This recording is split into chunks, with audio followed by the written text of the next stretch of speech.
Hello, has somebody in your family or somebody who you know in their family been diagnosed with autism? Has somebody in your family or somebody you know been diagnosed with anything in these developmental delay spectrum disorders from ADD all the way up to autism, whether it's Asperger's, ADHD, or autism? In this video, I'm going to share with you an update examination of a patient who's 16 years old, and she, with her family members, her parents, bring her down to my office in Florida from another state in the USA. And at 16 years old, she acts like she's 2 years old. And the father told me after the last examination and the last protocol that she followed that he's experiencing that she's able to predict the words of songs on the radio. He said that he's never heard this before with her, that she's actually able to know 4, 5, or 6 words in advance. She can sing along with the music, not only humming, but she's actually able to get out some words now, which is exciting for them, for us.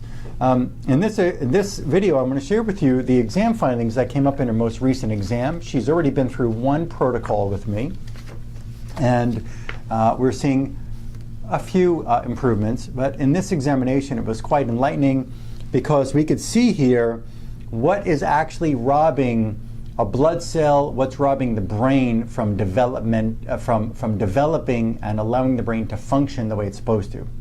Now let me before I share these exam findings, there are some patients who have called me and said, well, you know, I've already been through all the different types of, or my family member, my child, has already been through the different brain-based autistic treatment centers.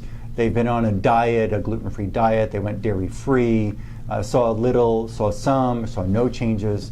They've been through different brain-based exercises of functional neurological therapies, or they've been through some major, well-known research centers, whether it's here in South Florida or in other parts of the country, where they have experienced 0 changes in their child's function. And there are some others who have experienced some changes, but they're not getting to the point of normal function, or really as close as possible to normal function. So we really have to begin to understand that trying to exercise the brain, so to speak, to try to develop it better and make it function stronger or better functions, that it's very hard for a brain to function better when there are infections inside the blood cells that feed the brain. There are infections that could be in the brain. There could be infections inside the bone marrow.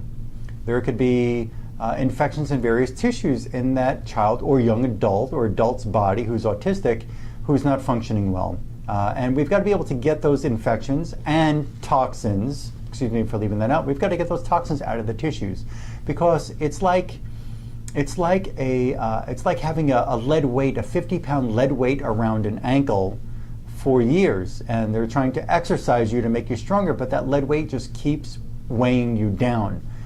It'd be a lot easier to take that lead weight off of your leg and allow you to function better without having to try harder. Does that make sense?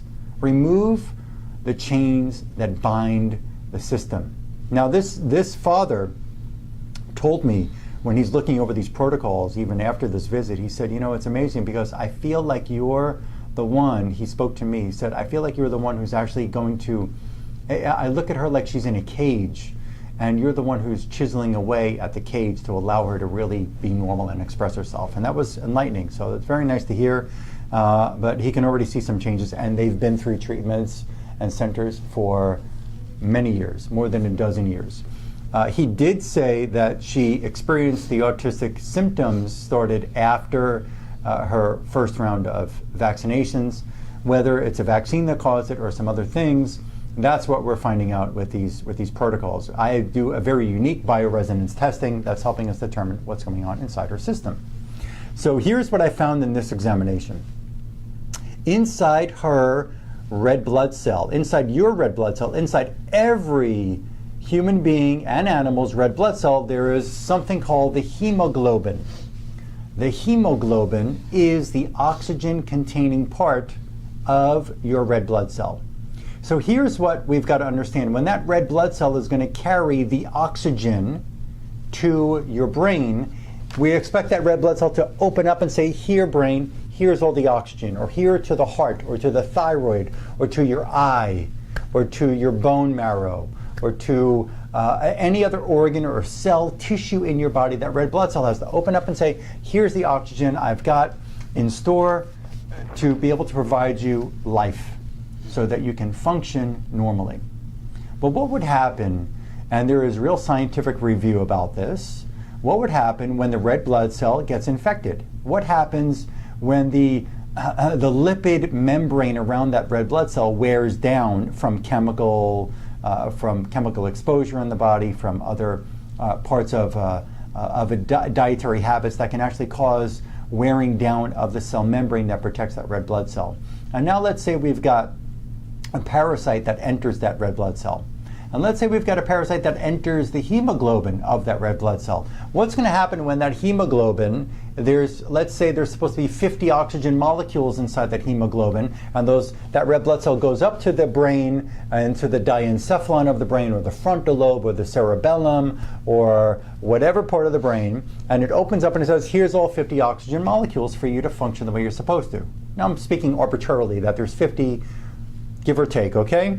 Let's say that instead of having 50 oxygen molecules, you've got other critters and toxins that have invaded your red blood cell, or invaded the autistic child or young adult's red blood cell, and there's not 50 oxygen molecules in there anymore. Now we've got maybe 10 oxygen, or 20 oxygen, or 30 oxygen molecules, whatever the number is for this discussion, that there's 30 oxygen molecules in there. And you've got mercury in the red blood cell, and you've got lead in there, and you've got viruses, and you've got other toxins and infections that have invaded that red blood cell and allowed now that red blood cell to, without knowing, that red blood cell goes up to the brain and it says, here's your oxygen, but what that red blood cell doesn't know is it's only dropping off 30 oxygen molecules, which is not enough for the brain cell tissue to live and function appropriately. In addition to the 30 oxygen molecules, it's dropping off viruses and chemicals and parasites and Lyme infection and all these things into that tissue that can't possibly allow those tissues to function appropriately, can they? It's just impossible. If it needs 100% oxygen and it's getting 80% oxygen, not enough to make you die, you're not anemic according to a blood laboratory, but that blood is not able to deliver all the oxygen without delivering poisons and infections to the tissues. So let's hear this girl's examination. And we did this one on July 28th of 2015. In her hemoglobin, she had multiple viruses at a very high level inside her hemoglobin. So what happens when that hemoglobin, when that red blood cell is going up to the brain to drop off oxygen, and there's just not enough oxygen in there, and it drops off some viruses? It doesn't allow the cell to function appropriately, can't allow the brain to function appropriately. Is that making sense to you? I hope so. Before we even did this, we found that there was electronic stress coming from the vehicle that she's riding in, that her parents transported her in.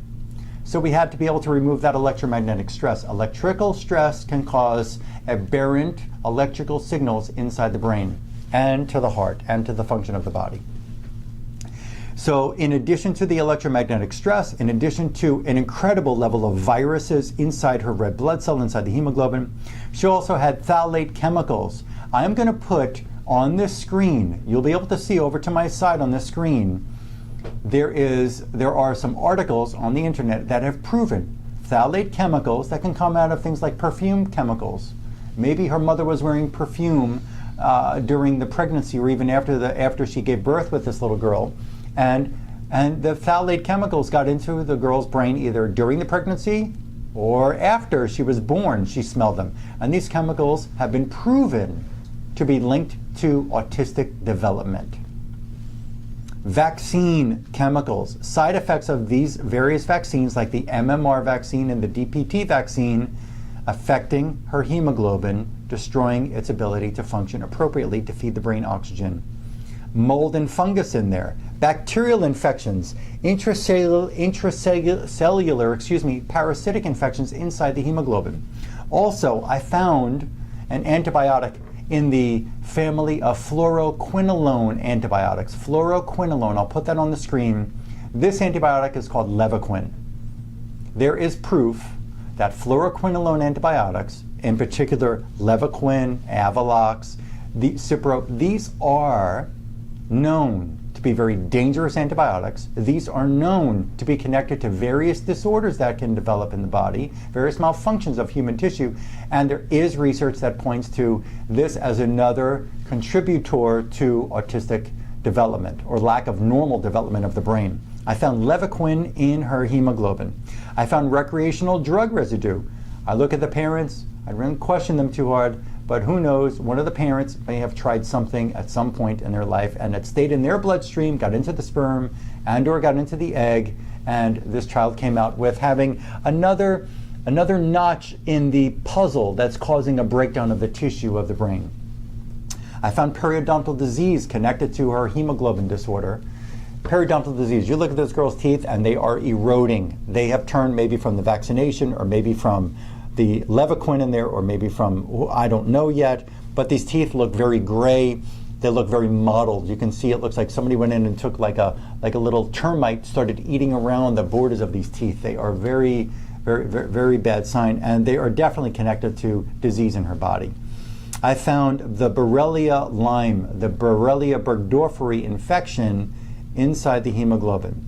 I found Helminth fluke parasitic infections in the hemoglobin. We found multiple xenobiotic or multiple chemical substances inside her hemoglobin. You know, we're thinking of things like pesticides and herbicides and DDT and petroleum fuel, all these different toxins in the environment, and this toxic soup that we call Earth has gotten in her body, gotten into her bloodstream, and it's affecting the way the brain is going to function, causing a malfunction, causing a developmental delay. You can't have normal brain function when you've got chemicals, infections in the bloodstream and inside the brain tissue. She's got mercury amalgam, mercury inside the brain, inside the hemoglobin, that's affecting the brain. Anything in that blood is going to be going into the brain. Any infection and toxin is going to rob that brain of normal development. We found that she needs not only a nice boosting remedy in homeopathic discussion, a boosting remedy to the hemoglobin to get more oxygen into the red blood cell to make sure that we can get more oxygen into that brain for better brain development. She's also getting diencephalon. The diencephalon of the brain is where the brain started forming as from embryo to fetus on. We had the diencephalon first, and then it makes all these other structures of the brain develop. Long story short of brain development, just think of the diencephalon as an initial key that turns into all other brain tissue development. That also needs a tune-up. The glial cells of her brain, the microglial cells that respond to stress, causing inflammation around the brain, those are also being taken care of in this round. She also has a major brain remedy. We're able to take the human brain tissue sample, the frequencies of that brain tissue, and make a copy of it and put it into a drop. That way, when that drop is consumed by the individual, the frequencies of that human brain tissue is going to make that brain, it's just going to make it develop better. It's all about frequency. Everything on planet Earth. Albert Einstein, a very genius man, once said, all matter, that's not only your skin, to your hair, to your nails, to your brain tissue, to your heart, to a caterpillar, to a tree, to a leaf, to a flower. Every matter that we can call matter, anything that we can touch, everything is energy, and all energy are frequencies. So in the newest science out there, biophysics research, the newest way that we can work with your system is with energetic medicine and provide specific frequencies at specific potencies to be able to help you, your brain, your child's brain develop better, to help clean out these tissues. There is hope. There is a way to help you. I will see her again after she follows this protocol over the next, she's got about, there's only about 10 days of treatment, but I won't see her for another 34 days after her original, the examination on July 28th. It's a little bit after that we had to ship products to her house. But let's say by sometime in September, I'll be seeing this girl and her family again, and we expect to see dramatic improvements for her. And eventually we'll be showing before and after videos of what's going on with this girl. Okay, my name is Dr. Lonnie Herman. I've got extensive background in functional neurology, in autistic disorders, in developmental delays. I've got extensive background in endocrinology, in immunology, in biochemistry, in cardiology, in cancer research. There is a way to understand how to relieve the stresses, how to remove the ties that bind you. And this work is being done. Call my office at 954-370-3100. Subscribe on my YouTube channel. Like me on my Facebook page. I put up information there all the time. I look forward to helping you and your family recover your health.